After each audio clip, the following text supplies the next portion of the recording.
Hi, I'm Ben, welcome back to my channel. It might not seem like I've been away because I had some content scheduled, but I actually haven't filmed in about a month. But I am back with the book news for June. Even this video though, I might not have tons of time to make it as slick in the editing or have as many graphics as usual, because it is in fact my birthday. And now that I'm talking about it, maybe it is tragic to be filming book news on your birthday, but we're just going to roll with it and get it out as quickly as possible because I don't want to leave it too late in the month. Let's get straight into it then, and to kick off we'll start with what's becoming a bit of a morbid tradition for this segment, with the sad news that we've lost another great author. Short story master Alice Munro has passed away at the age of 92. Living into your 90s is actually an amazing feat, and I would love to live that long, but it is nevertheless sad when we lose such a great talent. Munro was a highly talented and highly lauded author, winning the Nobel Prize for Literature in 2013, which is really incredible considering that her focus was on the short story form. This is actually another author I haven't read,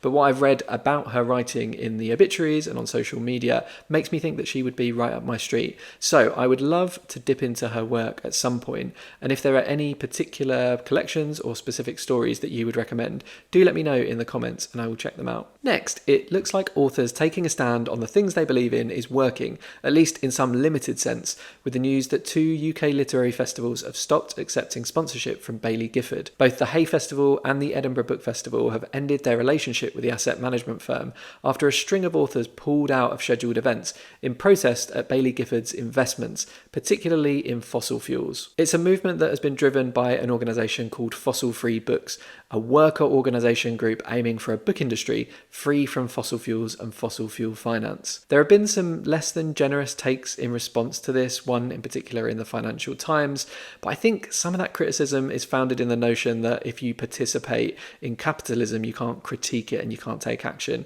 And if we all took that attitude, well, nothing would ever change. Climate change is an existential threat, and it's great to see pressure for change being applied by workers in the book industry. It'll be interesting to see how attitudes towards Baillie Gifford and their investments impacts the Baillie Gifford Prize, which is one of the most prestigious non-fiction prizes out there. I'm not actually sure when that's due to be awarded, but maybe we will see some impact in the future. In more climate positive news, I saw a cool article recently that dived into how HarperCollins cut paper usage in their books to the tune of about 250 million pages so far. How did they do this? Well, just by changing their list of preferred fonts. They ran experiments producing the same books with different fonts and found they could use more compact fonts to reduce pages without sacrificing readability. According to the article I read, quote, so far these subtle, imperceptible tweaks have saved 245.6 million pages, equivalent to 5,618 trees, end quote.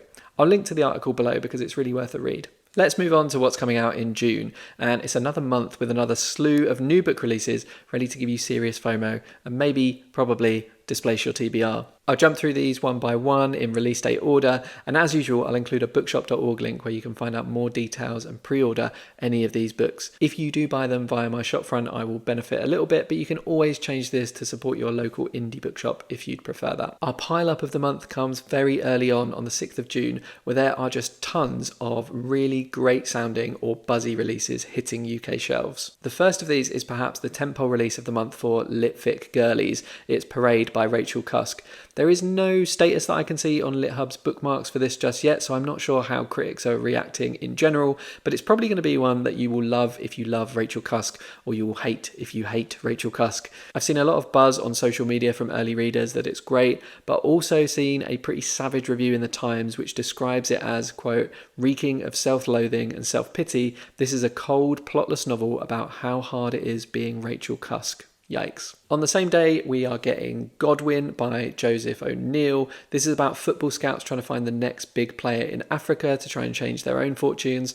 I believe it's probably going to tackle like how footballing has become a bit of an imperial soft power and how that kind of continues the colonial project in places like Africa. So it'll be interesting to see how critically it addresses that sort of thing. Kevin Barry's crack at writing a Western is also out that day. It's called The Heart in Winter, and if you've watched any of my recent reviews, you'll know I'm on a bit of a Western kick right now, so this sounds great to me, and like It's by an Irish author, which is an immediate green flag. Then we've got The Boy with the Black Rooster by Stephanie Vorschulte. This is coming from the Indigo Press, who have a crazy high hit rate recently. This is a translation by Alexandra Roche of a smash hit German book, and it sounds like a strange fairy tale of a novel that I just can't wait to dive into. Speaking of strange, also out on the 6th is Brat by Gabriel Smith, about a man whose skin is falling off and he's uncovering a strange family secret from a home video.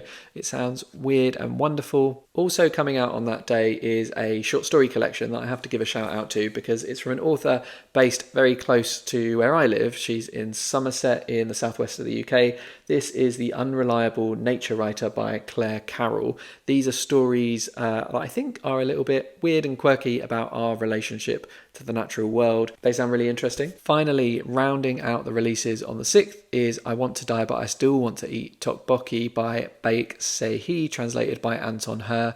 This is a sequel to the book from a couple of years ago, which contained the transcript of Se-hee's sessions with her therapist. I wasn't massively interested in the concept, but it won a lot of fans who I'm sure will eat up even more of this. We've finally escaped the 6th of June, but there's another huge literary fiction release on the 11th, which is Julia Armfield's sophomore novel, Private Rights. I don't know too much about this one actually, but I really loved Our Wives Under the Sea, so I am very willing to jump into this one pretty blind. On the 20th, we're getting a sequel from Crazy Rich Asians author Kevin Kwan. Lies and Weddings isn't actually a sequel to Crazy Rich Asians, though. It's the second book in a different series, but it's still very much about the super rich. Passion Tide by Monique Roffey is coming out on the 26th. Roffey's star has definitely risen with her Costa-winning Mermaid of the Black Conch, and this new one may be considered a prize contender over the next 12 months. Finally, and also out on the 26th, is a book that's new to the UK but has been out for a little while already in the US, and that is Monstrilio by Gerardo Samano Cordova. I am so excited for this one. It has a positive rating on Bookmarks, but I've read the first page and I'm immediately hooked.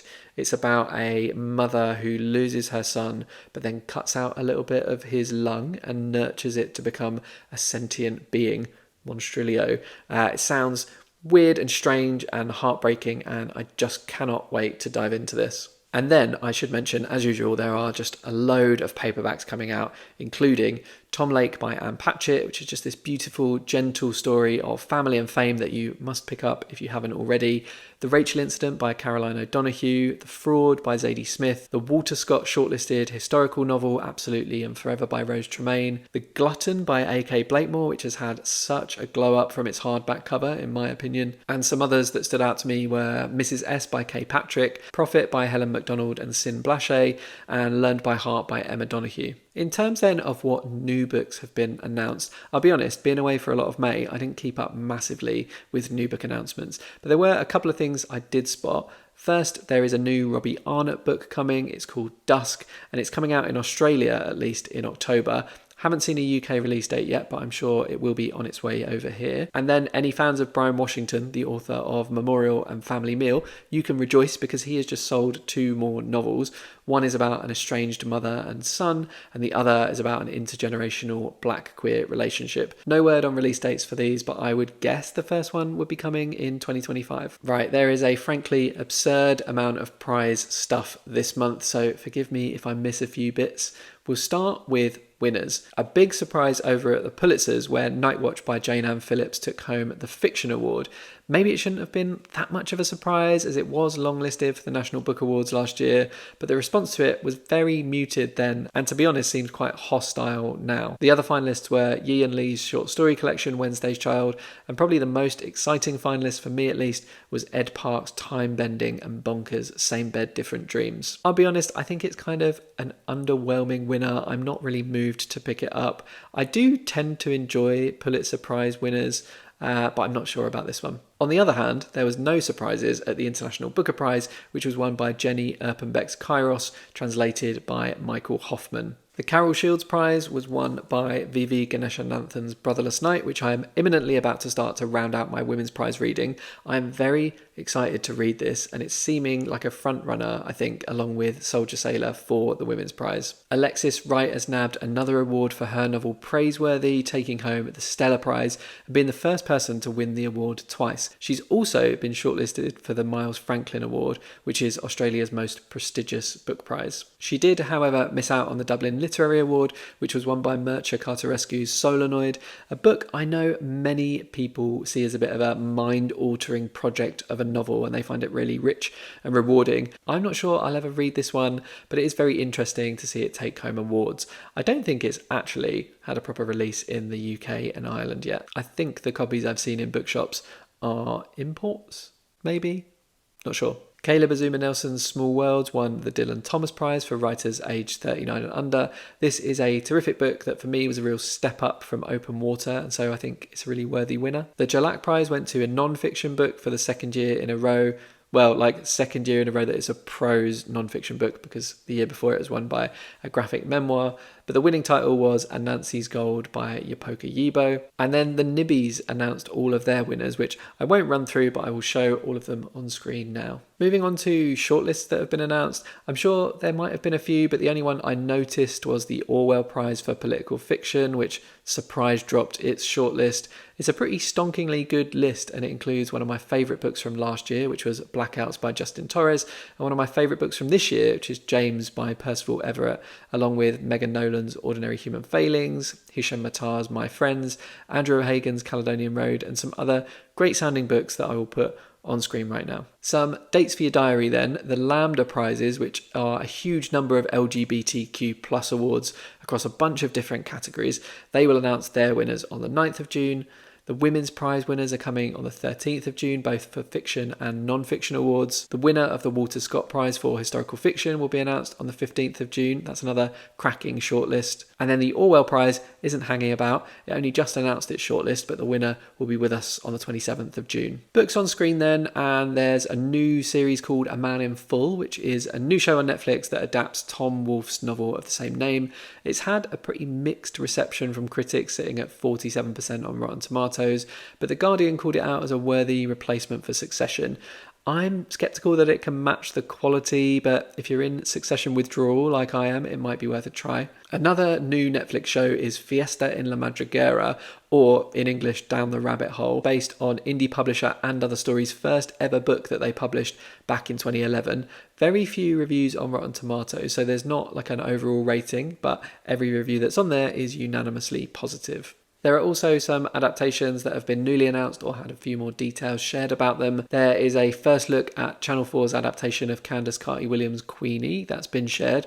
I'll be honest, I didn't love the book that much and I found it a little bit too melodramatic for my taste, but I actually think it could work really excellently as a TV series. A new Lord of the Rings film called The Hunt for Gollum has been announced, with Andy Serkis starring as the creepy little ring botherer but also directing it. Does the world need another Lord of the Rings adaptation? I'm not too sure, but maybe it'll be good. It Ends With Us has had a trailer. I think that's coming out as a movie in cinemas later this year, and it's really putting my like for Blake Lively and my aversion to Coho at odds with one another. Finally, Netflix is adapting Gabriel Garcia Marquez's 100 Years of Solitude, and it's going to be filmed in his hometown, which inspired the setting for the 1967 novel. Netflix actually acquired the rights and made the announcement that this was happening back in 2019, but I've just learned that the 16-episode series is coming out later this year. Let's talk book bargains for the month of June, and I'll start off with an apology. At the time of writing, I had noted down that Fitzcarraldo were having a 25% off sale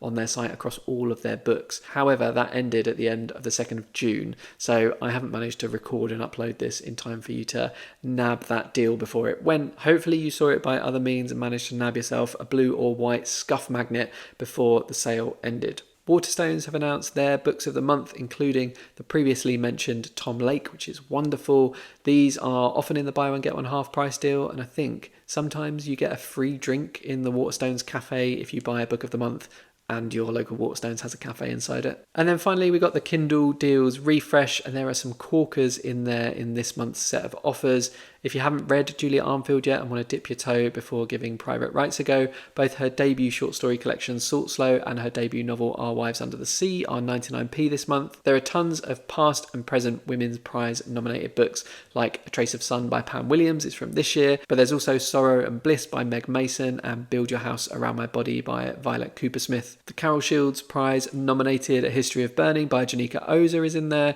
and International Booker longlisted Lost on Me by Vanessa Raimo. If you want some Japanese lit, there is Diary of a Void by Emi Yagi and The Memory Police by Yoko Ogawa. For some queer fiction, just in time for Pride Month, there's Bellies by Nicola Deenan and Young Mungo by Douglas Stewart. There's even a pretty new release in the mix with Christine Ann Foley's Bodies, which sounds excellent, and in fact, lots more. A link to the full list of my top picks is in the description just below the like button. We'll finish with a feel-good story as usual, and this month it's that a book borrowed from a Finnish library has been returned 84 years late. The book in question was a Finnish translation of Sir Arthur Conan Doyle's historical novel Refugees and was returned to Helsinki's Central Library last week, having been borrowed in 1939. It was due back in December that year, but that was a month after Finland was invaded by it and then at war with the Soviet Union. So kinda understandable that the book wasn't returned on time. I'm just glad that the book is back in its rightful home.